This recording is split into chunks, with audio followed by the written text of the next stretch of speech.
are Geekcentric, and you can be too.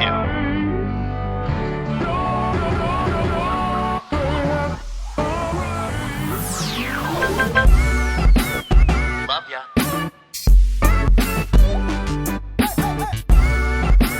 Get home safe, guys. Peace.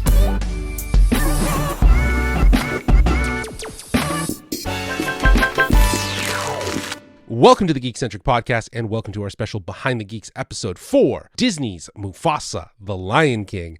My name is Justin, and if you're joining us for the first time, well, we are Geekcentric, a podcast covering the world of movies, TV shows, toys, collectibles, gaming, and all things geek-centric. And I am so thrilled to be welcoming two fantastic actors from Mufasa, The Lion King, here on the Geekcentric podcast. I was fortunate enough to attend an in-person junket earlier this week, held here in Toronto, where I got to sit down with Aaron Pierre, the voice of young Mufasa, and Kelvin Harrison Jr., the voice of Taka, aka Scar. This is a great conversation. It's really in-depth and insightful. They share their thoughts on what surprised them about seeing the final movie, how they found their voices, and Aaron also shares some insight about how James Earl Jones' legacy influenced his role as this younger Mufasa. A huge thanks to our friends at Disney Studios Canada for inviting us to this junket, and honestly, just for this past year, we have done a lot of different stuff with Disney. We've been fortunate enough to work with the PR team here in Canada, and we're very grateful for the opportunity. And this is just one of the many examples of what we've been so lucky to do. Now, if you want to watch any of those interviews, including this one and a whole bunch of other ones that we've done this past 2024, well, you can do so at our YouTube channel at youtube.com/geekcentric. There will be a link for this interview in the show notes, so be sure to follow that so you can take a look at, see how comical we all are. And I gotta say, Aaron Pierre, he's got some stunning eyes, so try not to get hypnotized by him. If you want to see Mufasa, The Lion King, it is in theaters now. If you haven't seen it yet and you're wanting to gauge, what are people saying? Well, there's a whole bunch of reviews out, including ours. Our spoiler-free review is out now on podcast feeds for you to enjoy, so feel free to go give that a listen. But look, we are nearing the end of 2024. Believe it or not, we have one or two more things, maybe three, in the books before we wrap on 2024.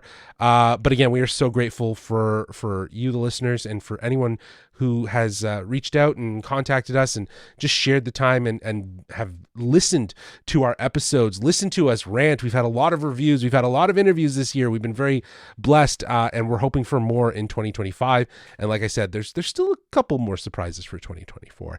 But listen, without further ado, let's get to my interview with Aaron Pierre and Kelvin Harrison Jr. Enjoy. Aaron, Kelvin, it's so nice to meet you.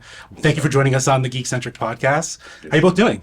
Good, man. How you doing? I'm doing great. I'm talking to you guys. Good. Look, I saw the movie, and your performances were phenomenal. I honestly really connected and found them very relatable, just in their struggles and what they were going through. But for yourselves, when you saw Mufasa for the first time, when you watched it in its full entirety, did anything surprise you? Did anything stand out to either of you? Man, I think one of the things that blew my mind and will continue to blow my mind is how it looked as though there was a DOP there with the lions. That kind of, I don't think I'll ever get over that. Mm-hmm. There's a moment in the film where, Scar Taka at the time is experiencing a particular moment, mm-hmm. and he kind of peeks his head out, and then something scares him into retreating again. And it just looks like there's a DOP with him the whole time. I just think that, for me, is just incredible. I love that. Yeah, likewise. I feel like it was very just immersive. It literally feels like he put the camera in the water at times. Especially with the 3D. There was some handheld work going on. Yeah. And I was like, how are they doing this with animation? Yeah. Yeah. Well, the point of view perspective, too, when the animals were running was incredible. The way they used the camera in it, so it felt like you weren't necessarily outside looking in the world. Exactly. You were inside the world. So I thought that's absolutely beautiful. Now, the film opens with a beautiful tribute to James Earl Jones. and it was very it kind of got me a bit emotional, right? Because the movie means so much, and Mufasa is so iconic. Just for Aaron, how did James's performance sort of influence your performance of being a younger Mufasa? Was there anything that you took from his performance? Massively. It truly was a guiding light for me, and any questions that I had about the character, the answers were in James Earl Jones' original portrayal. And then, of course, as you know, outside of the context of Mufasa, he is one of my greatest inspirations. He's the top of the mountain. That's the man right there. Yeah, So it was a privilege and an honor to contribute to something in a small way that he originated and cemented in legacy. Yeah, absolutely. And I think the way you brought that stoicness, that energy, that felt like, again, a young Mufasa compared to that sort of confident James Earl Jones. Right. It was there. It was all there. It was fantastic. Thanks, Justin. Now, Kelvin, I absolutely loved your portrayal of Taka, and I think there's a really specific moment in this film, though, where there's a shift, and we hear Scar's voice. We hear that voice.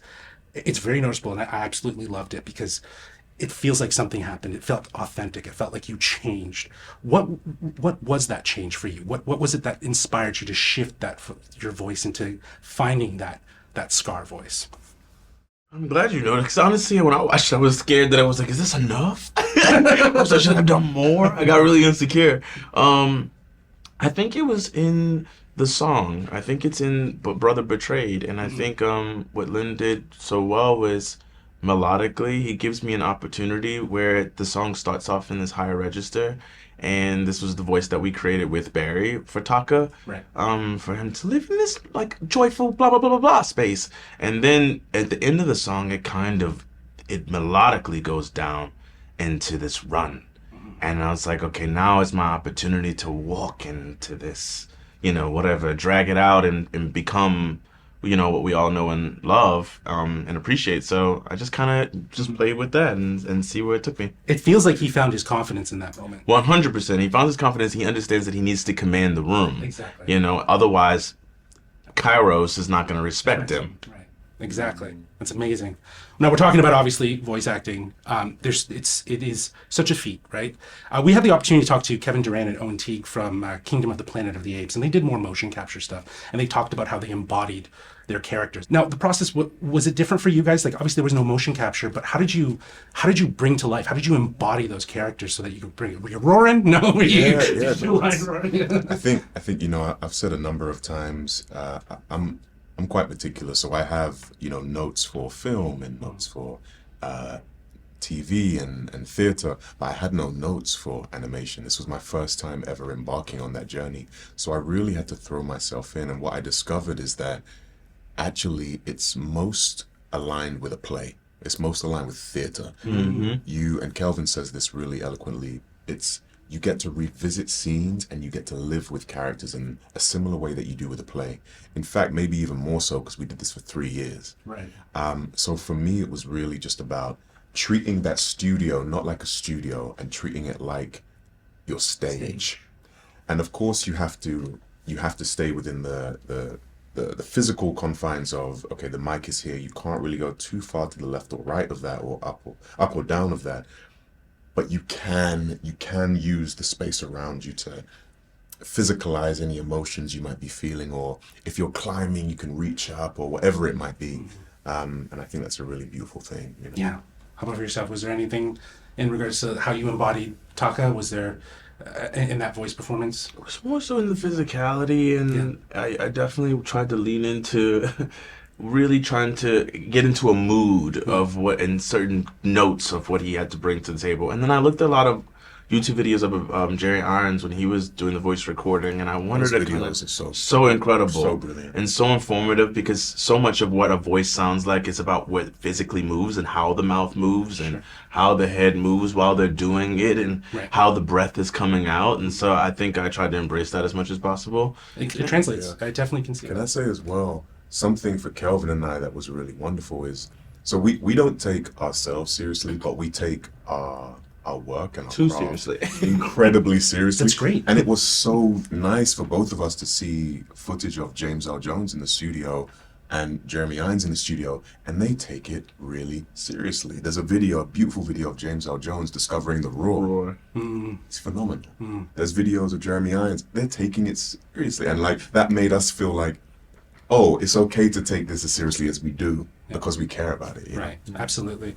Now, you kind of been touching on it, but I wanted to know, you've spent so much time with these characters, 3 years you said, right? Is there anything that you're going to take away from your time with these characters? Anything that they've maybe taught you? Maybe, because it seems like the whole practice has taught you a lot, but having been Mufasa and Taka, is there anything that you would take away that you're going to carry with yourself into your life in general? I feel like you have a great answer to this. And it's your philosophy on I feel life. like, for me, something that I would take into the future is something that Mufasa and I think have in common is that we are unduly hard on ourselves. I expect myself, Aaron expects himself to have answers to questions that I haven't had the life experience to know. And I've just landed on a place where I'm no longer going to do that to myself. I'm no longer going to subject myself to that, because it comes from within as well. So just to sort of, one moment at a time, one day at a time, doing my best to make each step my best step and setting it free beyond that. That's awesome. For yourself? It's something that Aaron actually says in his actual life, but I think it's a lesson Taka is trying to understand, which is what's for me won't miss me. And I think that's the thing is Taka has this expectation because he's a prince that he's supposed to be the leader, and he goes all the way to the 94 version still trying to pursue that goal, and ultimately it takes his life, right? And if he would have just taken a step back and be able to be of service to Mufasa, of service to Simba in the best way possible, maybe we would have a much different narrative and maybe a more happy, joyful life like he started. Right. So I try to keep that in mind as well. It's like what's for me won't miss me. That's awesome. Well, Aaron, Kelvin, thank you so much again for joining us on the Geekcentric podcast. This means a lot. You guys were outstanding, and I look forward to seeing what you do next. Thanks, man. Awesome. Thank you, man. Appreciate it.